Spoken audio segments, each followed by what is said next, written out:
los versículos 16 y 17, segunda de Timoteo, capítulo 3, los versículos 16 y 17. Continuamos con la enseñanza del jueves pasado. El jueves pasado iniciamos lo que es la inspiración de las Escrituras. Así que si usted ha estado anotando esta enseñanza, ahí le puede poner en su cuadernito, o si lleva apuntes en su Biblia, le puede poner ahí la inspiración de las Escrituras, segunda parte. Así le puede poner. Así es de que vamos a leer nuevamente los versículos, el 16 y el 17, y lo hacemos en el nombre del Padre, del Hijo y de su Santo Espíritu. Toda la Escritura es inspirada por Dios y útil para enseñar, y útil para redarguir, y útil para corregir, y útil para instruir en justicia, a fin de que el hombre de Dios sea perfecto, enteramente preparado para toda buena obra. Oramos. Señor, te damos gracias por tu amor y tu misericordia. Gracias porque nos has permitido, Señor, poder exaltar tu nombre a través de esos cánticos que son para ti. Y de igual manera, Señor, tú nos has permitido el privilegio de poderte adorar a través de nuestras ofrendas y a través de nuestros diezmos. Ahora, Señor, nos disponemos a escuchar el consejo de tu palabra. Te pedimos en el nombre poderoso de Jesús que nos puedas dar corazones receptivos, pero más que corazones receptivos, Señor, que nosotros podamos poner por obra tu palabra. Ayúdame, Señor, porque reconozco que sin su ayuda no podría hacer nada. Y así poder exponer su palabra con todo denuedo, con toda autoridad y con toda sencillez. Y que todo lo que diga en lo que resta de este hermoso culto sea para la honra y gloria suya. En el nombre poderoso de Jesús hemos orado. Amén y amén. Pueden sentarse, hermanos. La semana pasada estábamos compartiendo esta porción que hoy hemos vuelto a leer y iniciamos lo que es el estudio de la inspiración de las Escrituras. Y hablábamos de que habían dos maneras de poder demostrar que este hermoso libro que tenemos aquí en nuestras manos es la bendita palabra del Señor. Y iniciamos demostrando de que este libro es la palabra de Dios a través de las evidencias internas. Porque hay dos maneras de poder demostrar que este libro es la palabra de Dios. Número uno, a través de las evidencias internas, y número dos, a través de las evidencias externas. La semana pasada mencionamos algunas evidencias internas y dimos algunas citas bíblicas, por ejemplo, el Salmo 19, 7 al 11, el Salmo 119, los versículos 104 y 105, les dimos el pasaje de Jeremías 36, 1, un pasaje clave, hermano, para poder demostrar de que este libro es la palabra de Dios. Pero todo lo que hablamos la semana pasada eran evidencias internas. Ahora, en esta noche, vamos a hablar de las evidencias externas. ¿Cuáles son las evidencias externas? Las que están fuera. Las que están fuera de este libro. Y una de las evidencias externas, hermano, para que usted pueda demostrar que esta es la palabra de Dios, lo podemos hacer a través de las evidencias externas cuando hablamos de este hermoso libro, de su unidad. Cuando estamos hablando, hermanos, de la unidad de este libro, estamos hablando de muchos factores, hermano. Primero, hermano, usted piense, hermano. Este libro fue completado en un periodo de más o menos como de entre 1000 a 1500 años. Eso fue lo que duró en escribirse este hermoso libro. Pero lo interesante es esto, mire hermano, de que no fue el mismo escritor el que escribió todo el libro. Acuérdese de que este libro tiene 66 libros. Pero no solamente fue un solo escritor, sino que fueron varios. Y haciendo un pequeño paréntesis, hermano, bueno, eso yo le doy las recomendaciones a los alumnos, ¿verdad? Que cuando les toque compartir la palabra, lo primero que tienen que ir a hacer es ir a ver el video que quedó grabado. Y les digo eso porque uno ahí se califica, ahí más o menos cómo ha compartido la palabra de Dios, y uno puede ver ahí si dijo algo que no debe, o cómo estuvo la enseñanza, o sea, y es para nuestra edificación. Y cuando estaba oyendo la enseñanza pasada, la misma noche que le enseñé, oí algo ahí que cuando lo oí yo dije, ¿y qué es esto? ¿Qué es lo que dije? Porque yo dije en esa oportunidad que el número de escritores que había participado para formar este libro era de 144. Pero no dijo nadie nada, o sea, obvio, pues sí, porque no podían interrumpir y por respeto no lo dijeron, yo lo entiendo. Pero cuando yo dije eso, no dije yo, eso lo tengo que corregir, por eso es que estoy hablando de eso. El número de personas que escribieron este precioso libro es de 44, no es de 144, son 44, pero aquí, hermano, aquí es donde podemos ver la unidad, porque participaron personas, hermano, en diferentes momentos de la historia. Oiga lo que le voy a decir, hermano. Como por ejemplo, cuando escribe el Pentateuco Moisés, hermano, estamos hablando de que fácilmente 1500 años antes que naciera Jesús, mínimo 1500 años. Y cuando nace Jesús, Él escoge discípulos, posteriormente ellos se vuelven apóstoles, y esos apóstoles llega un momento en la historia que ellos escriben un libro, como por ejemplo los evangelios, que está el evangelio de Mateo, el evangelio de Marcos, el evangelio de Lucas y el evangelio de Juan. Y los evangelios, el evangelio de Juan, hermano, es el último libro en ser escrito, con las cartas de Juan y el Apocalipsis. Y estamos hablando de que el evangelio, las cartas de Juan y el Apocalipsis se escribieron en el año 100, más o menos, después de Cristo. Pero estamos viendo, hermano, de que tanto en el Génesis como en el Apocalipsis, en el principio y en el fin, hay una unidad. Las personas que escribieron este hermoso libro vivían en países diferentes, tenían idiomas diferentes. Muchos de los que escribieron nunca se conocieron y vivieron años, como le estoy explicando en el caso de Moisés, años, miles de años, hermano, y nunca se conocieron. Pero sí, usted lo puede ver ahí, usted lo puede demostrar, hay una unidad. Cuando les hablo de que hay una unidad, es que ninguno de ellos se contradijo, a pesar de lo que le estoy diciendo, que vivieron en épocas totalmente diferentes.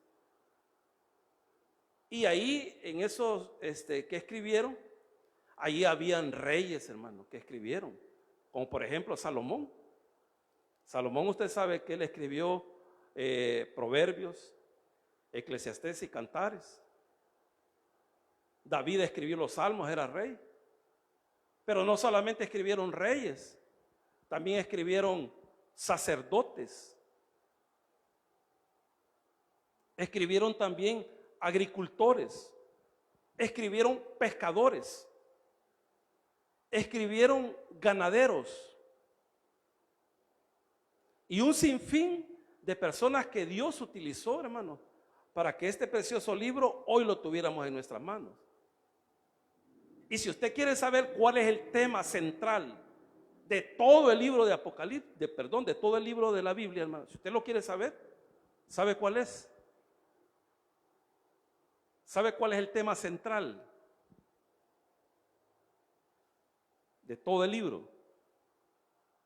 Es el Mesías y su redención. Ese es el tema central. Pero usted puede ir desde Génesis hasta Apocalipsis, hermano. Y el tema central es el Mesías y su redención. Ese es el tema central. Usted puede ir rápido ahí a Génesis y vea lo que dice Génesis 3:15. Aquí está una profecía que dice ahí, después de la caída de Adán y Eva, y dice ahí el pasaje en 3:15: y pondré enemistad entre ti y la mujer, entre su simiente y la simiente suya. Este te herirá en la cabeza y tú le herirás en el calcañar. Aquí usted puede encontrar el primer pasaje profético. ¿Y de quién está hablando, hermano? ¿De cuál simiente está hablando el pasaje aquí?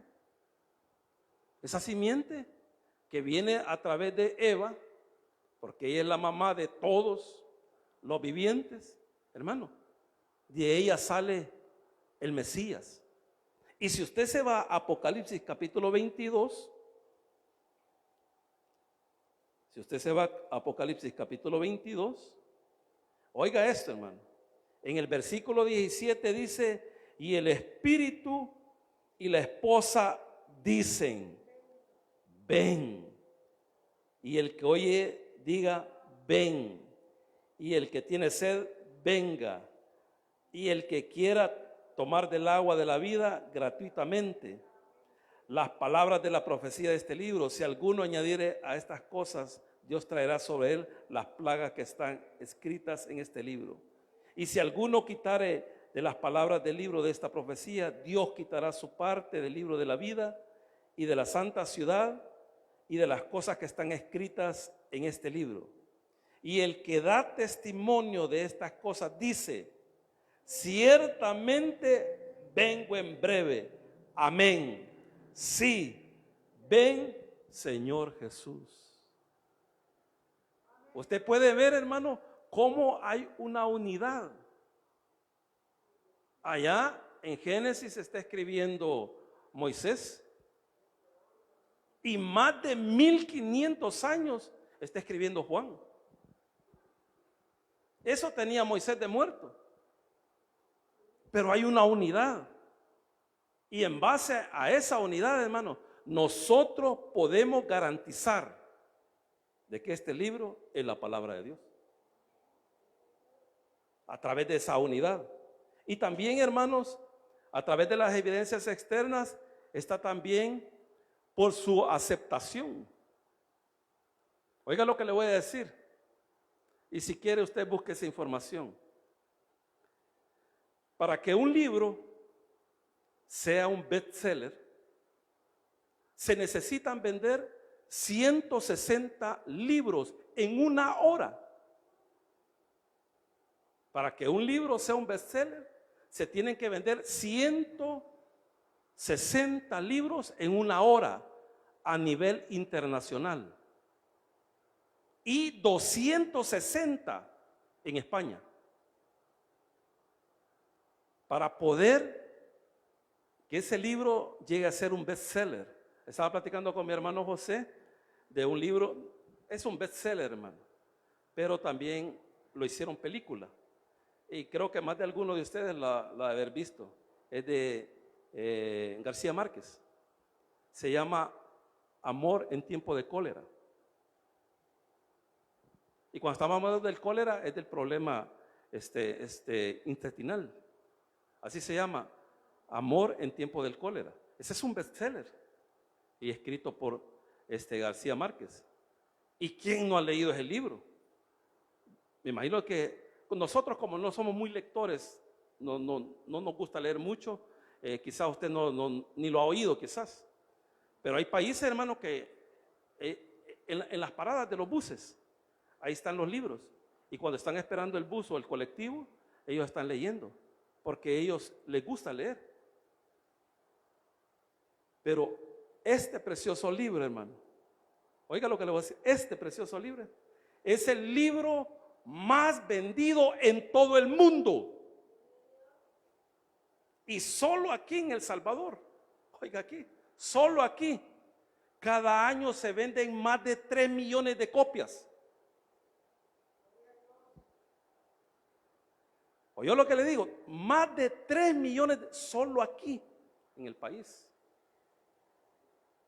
Y no solamente este libro es el libro más vendido a nivel mundial, no hay otro libro, hermano, ni lo busque. Este es el libro que más se vende.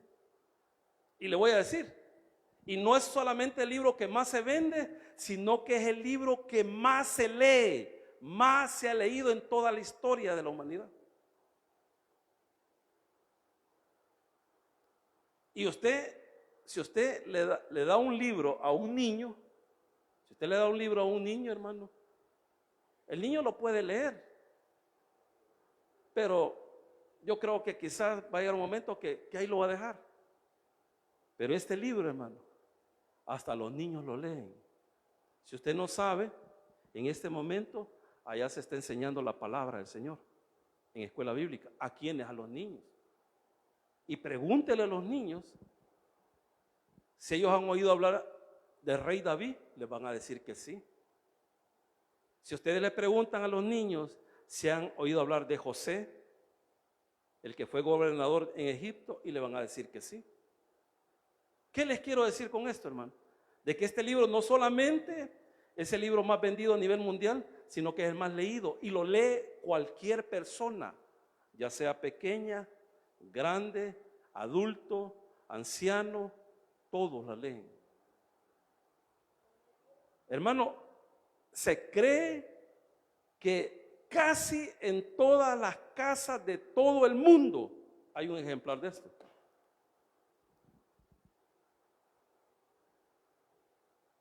Casi. Así que, hermanos, esa es una evidencia externa. Lo que yo le estoy diciendo, hermano, es un milagro. Aparte de todo eso, hermano, es el libro que se ha preservado a través de toda la historia. Se ha preservado de una manera increíble, hermano. ¿Y por qué se ha preservado? Porque es la palabra de Dios. Dios la ha preservado. Hermano, usted sabe, cuando se escribía la palabra, no se hacía en papel, se hacía en papiros, se hacía en cueros.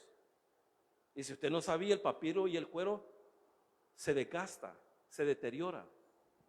Y un momento que ya no sirve. Pero Dios, aparte de que Él había dado la palabra, Él capacitó a personas para que pudieran irla transcribiendo. Y esas personas, cuando ya veían un pergamino que ya estaba viejito, comenzaban a escribirlo, a transcribirlo, a transcribirlo, a transcribirlo. Hermano, hablando ya de las evidencias externas, hermano, la podemos también demostrar a través, hermano, de la ciencia, de la propia ciencia. Y yo siempre les he dicho, hermano, cuando hablamos de ciencia y cuando hablamos de historia, hermano, nadie puede objetar algo, nadie. Acuérdese que para que los científicos digan esto es así, usted lo tiene que demostrar. Usted no puede decir, y yo creo esto, y yo digo esto, y le van a preguntar, demuéstrelo pues. Pero hay evidencias externas, hermano, científicas, específicamente a través de la arqueología, hermano, que demuestran que este libro es la palabra de Dios.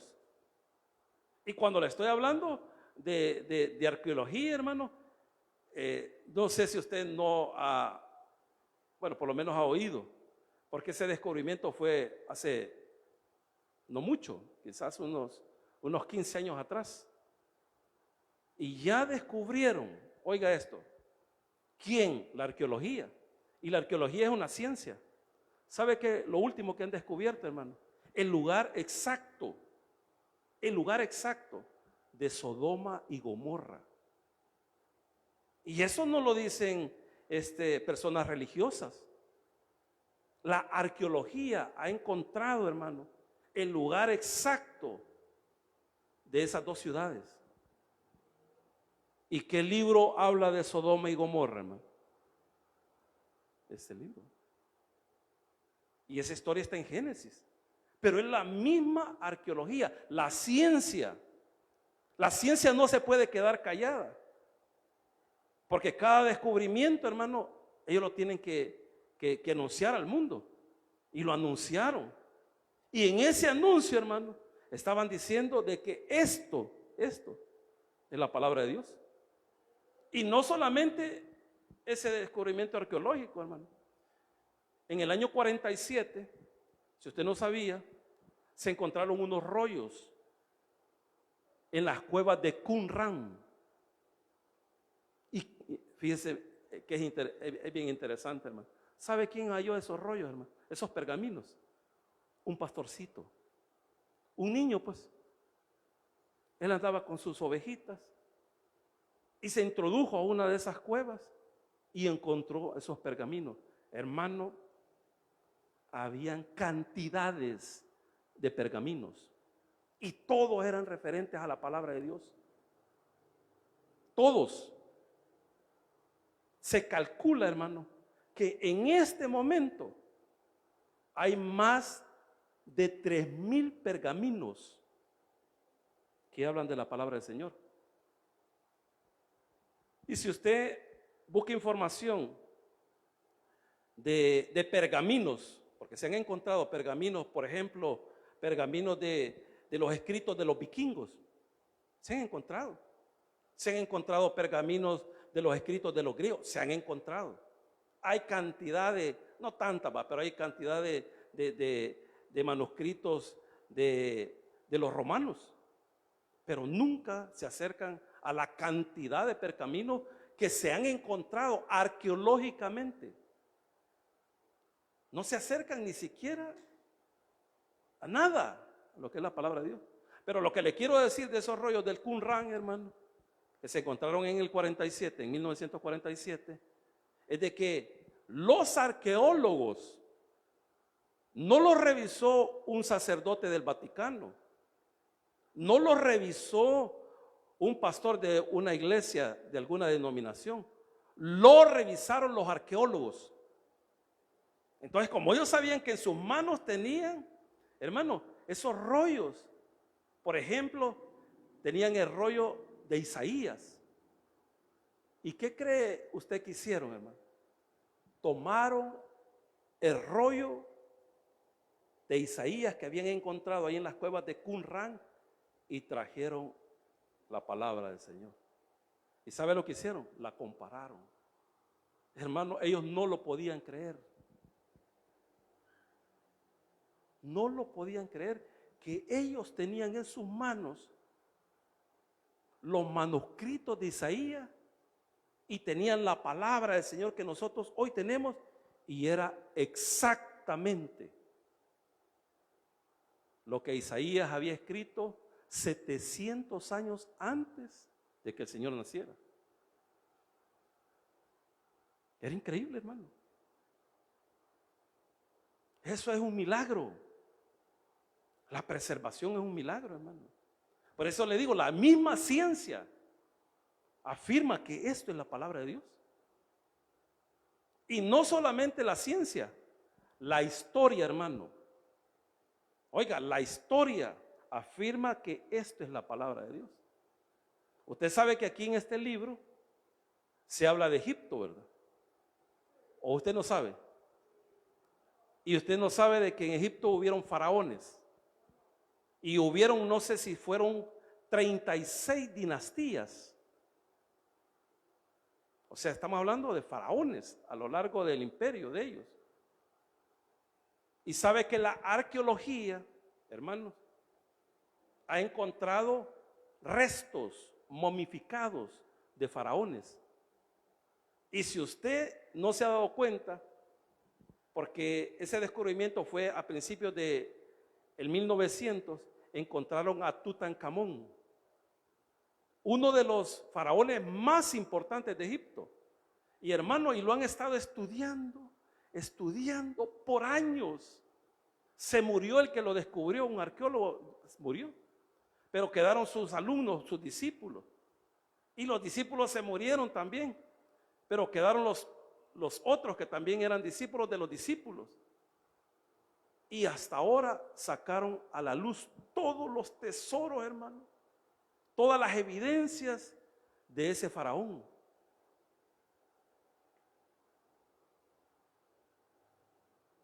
Y encaja exactamente,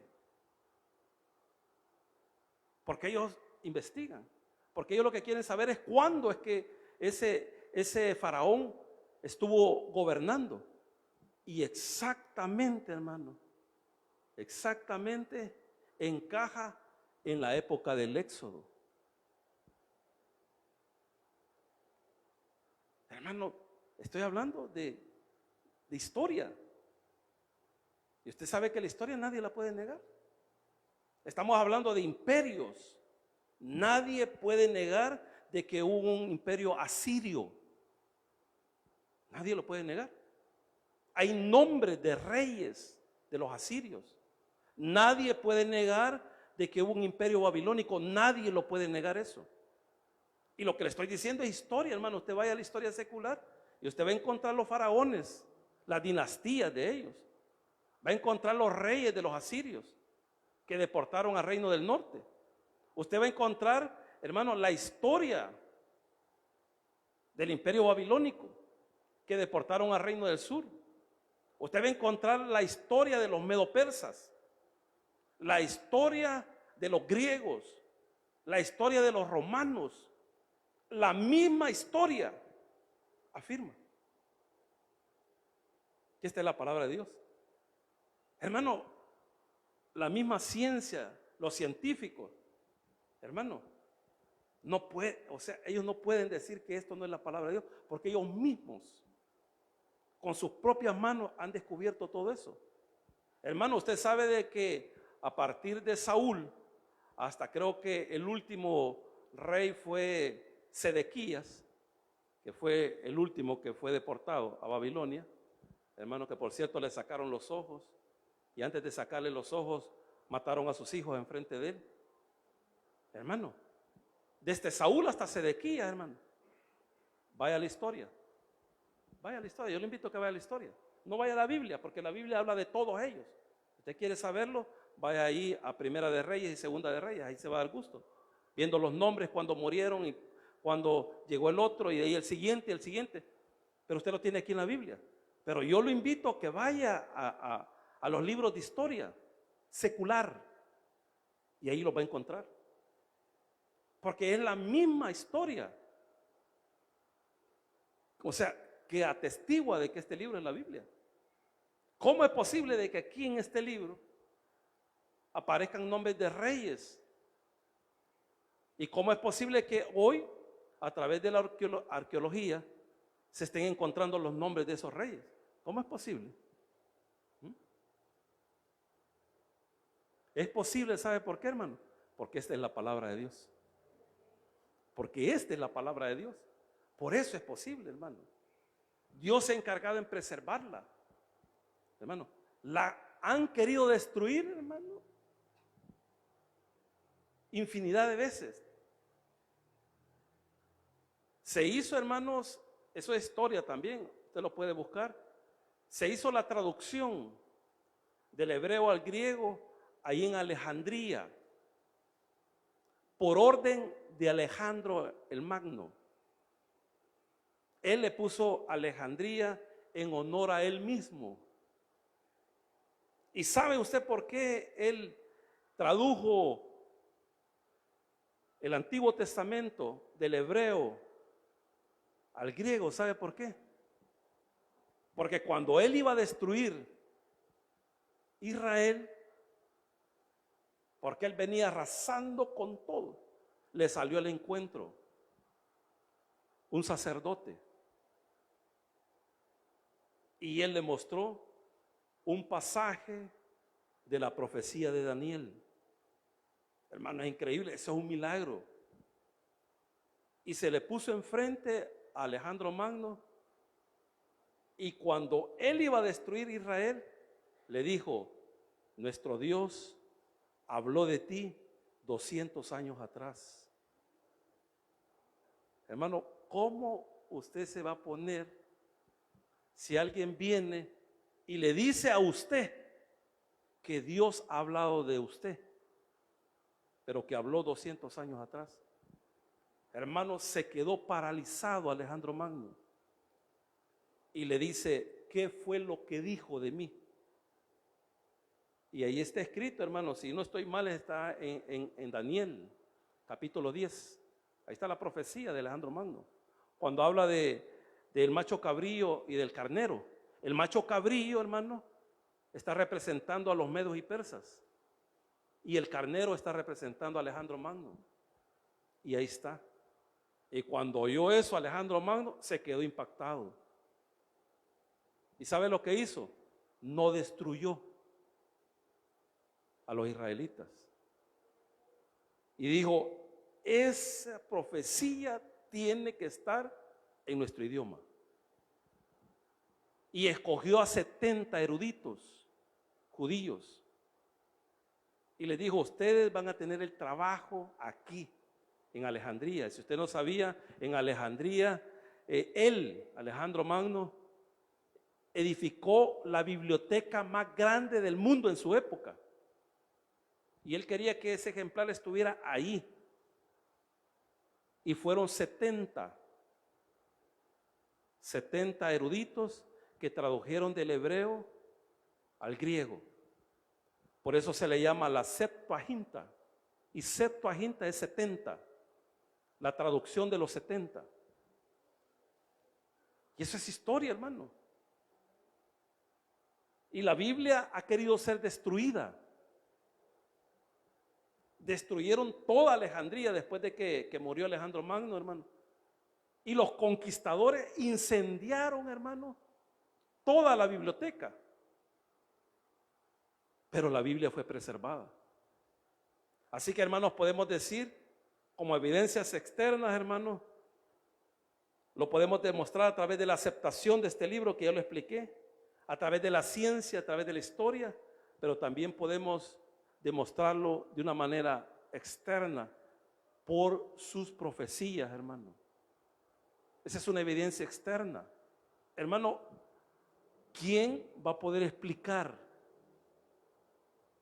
de que Isaías, 700 años antes de que el Señor Jesús naciera, profetizó su nacimiento virginal?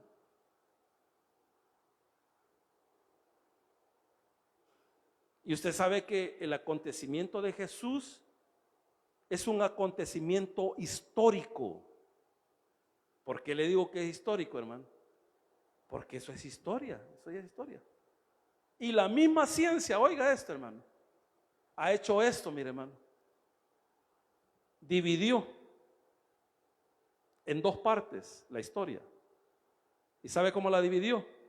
La misma historia la dividió así, mire: antes de Cristo y después de Cristo. Fueron ellos, no nosotros. Fueron ellos. Isaías, 700 años antes, dijo cómo iba a nacer el Mesías. Y dijo de que iba a ser por medio de una virgen. Así lo dice el pasaje. Pero Isaías no solamente profetizó el nacimiento del Señor, sino que profetizó su sufrimiento. Ahí está en Isaías 52, los últimos 3 versículos, y todo el 53 que siempre leemos cuando hacemos Santa Cena.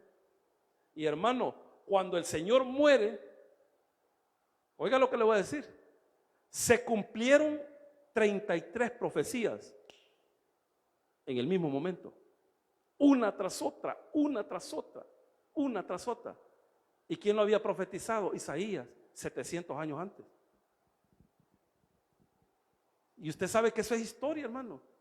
Nadie, oiga lo que le voy a decir, nadie, pero ninguna persona niega que hubo un hombre que fue crucificado y que ese hombre se llama Jesús. Hay personas que creen eso, pero también creen de que esa persona no era el Hijo de Dios. Lo que ellos creen de que el que murió crucificado es un profeta más. Pero no niegan esa historia, hermano. No la niegan. Pero Isaías no solamente profetizó eso, hermano, sino que también profetizó el nacimiento de Juan el Bautista. Y no solamente lo anunció Isaías, sino que también lo anuncia Malaquías. Y Malaquías, cuando profetiza el nacimiento de Juan el Bautista, faltan 400 años para que Juan nazca. Pero se cumplió al pie de la letra, hermano. Cuando Daniel en el capítulo 9 dio la profecía de las 70 semanas, hermano. Exactamente, hermano, el momento que iba a comenzar hasta el momento que iba a terminar, las 70 semanas. Y es increíble, hermano, porque usted sabe, porque lo hemos enseñado varias veces, de que la semana 69 se cumplió. ¿Y sabe cuándo se cumplió? Cuando el Señor entra a Jerusalén, capítulo 21 de Mateo, que se le conoce como la entrada triunfal. Ahí exactamente se está cumpliendo la semana 69. Si el pueblo judío hubiese aceptado a Jesús como su Mesías, como su rey, porque los de Galilea venían con él. Acuérdese que se acercaba la Pascua y venía una cantidad de gente con el Señor. Pero los que venían con él, ellos lo venían proclamando como rey. Pero cuando él entra a Jerusalén, a la capital, ahí nadie, hermano, nadie cree que el Señor es rey. Y es cuando el Señor llora.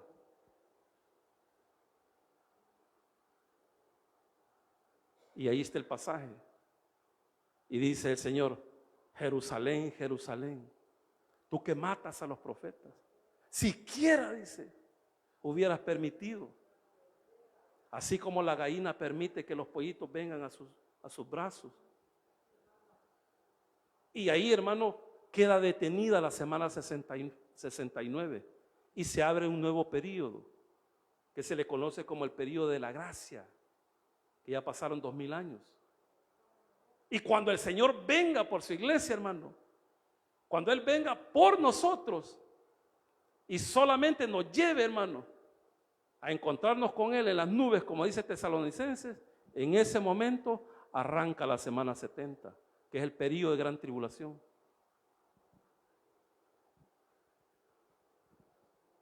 Las profecías fueron exactas. Todas se cumplieron, pero al pie de la letra. ¿Y qué le quiero decir con esto, hermano? Que si se cumplieron todas esas profecías, no dude que las profecías que están por cumplirse se van a cumplir. No lo dude, no lo dude, se van a cumplir. Y podemos mencionar otra evidencia externa, hermano. Y esa evidencia externa es de que este libro tiene poder. ¿Cuántos creen que tiene poder este libro, hermano? ¿Cuántos creen que tiene poder este libro, hermano? Oiga lo que le voy a decir, hermano. Oiga lo que le voy a decir. Usted puede leer cualquier libro que quiera. Cualquiera. Puede leer Don Quijote de la Mancha, 100 años de soledad, Amor en tiempo del cólera. Puede leer ¿cómo se llama? Los libros de Salarrué. Cualquiera. Y usted lo puede leer. Y lo puede edificar. porque es bueno leer este libro, es bueno, no digo que no es bueno. Pero no hay ningún libro, oiga lo que le voy a decir, no hay ningún libro que pueda transformar la vida de una persona, solo este hermoso libro. Y usted es evidencia de eso.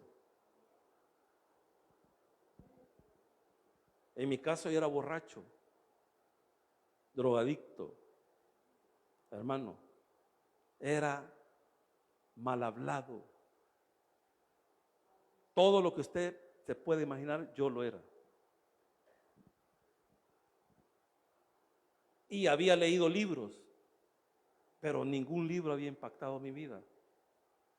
Pero cuando comencé a leer este libro, comenzó a transformar mi vida. ¿Sabe por qué? Porque este libro tiene poder. Porque este libro tiene poder. Tiene el poder de cambiar a una mujer, tiene el poder de cambiar a un hombre, tiene el poder de cambiar a un anciano, tiene el poder para poder cambiar a un niño. ¿Por qué? Porque es la bendita palabra de Dios. Este libro concluimos a través de las evidencias internas y a través de las evidencias externas de que este libro sí es la palabra del Señor. Démosle un fuerte aplauso al Señor. Oramos, Señor, te damos gracias en esta noche por tu amor y tu misericordia. Gracias, papito lindo. Gracias por este hermoso libro que tú nos has dejado en nuestras manos. Gracias, Señor, porque podemos demostrar de que este libro es tu palabra, porque hay evidencias internas que están aquí en este libro. De igual manera, Señor, lo podemos demostrar a través de las evidencias externas. Sabemos de que hay una sola unidad, Señor, desde el principio al fin. Y a pesar de que sus actores, los que escribieron, nunca se conocieron, pero esa unidad se ha mantenido hasta hoy. Te damos gracias, papito lindo, porque tú eres bueno.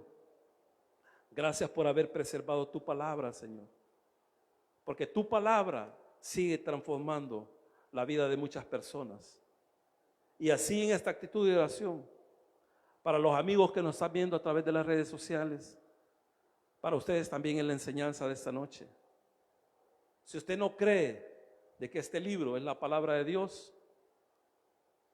busque las evidencias externas, porque las evidencias externas declaran que esta es la palabra de Dios. Así que yo lo animo en esta noche para que usted pueda creer en el Hijo de Dios, en aquel que envió el Padre a este mundo para poder redimir a la humanidad. Porque no hay otra persona quien pueda redimir al hombre, sino que solamente nuestro bendito Salvador, nuestro Señor Jesucristo. Recíbalo como su Señor y Salvador, y Él le otorgará el perdón de pecado, la salvación, la vida eterna, y un día, dice su palabra, que estaremos con Él para siempre. Repita conmigo: Señor Jesús, yo te recibo hoy como mi único y suficiente Salvador personal. Creo que eres Dios, que moriste por mí en la cruz del Calvario. Perdona todos mis pecados. Me arrepiento. Salva mi alma hoy, para que cuando yo muera pueda estar contigo. Porque te lo pido en el nombre de Jesús. Amén y amén. Démosle un fuerte aplauso.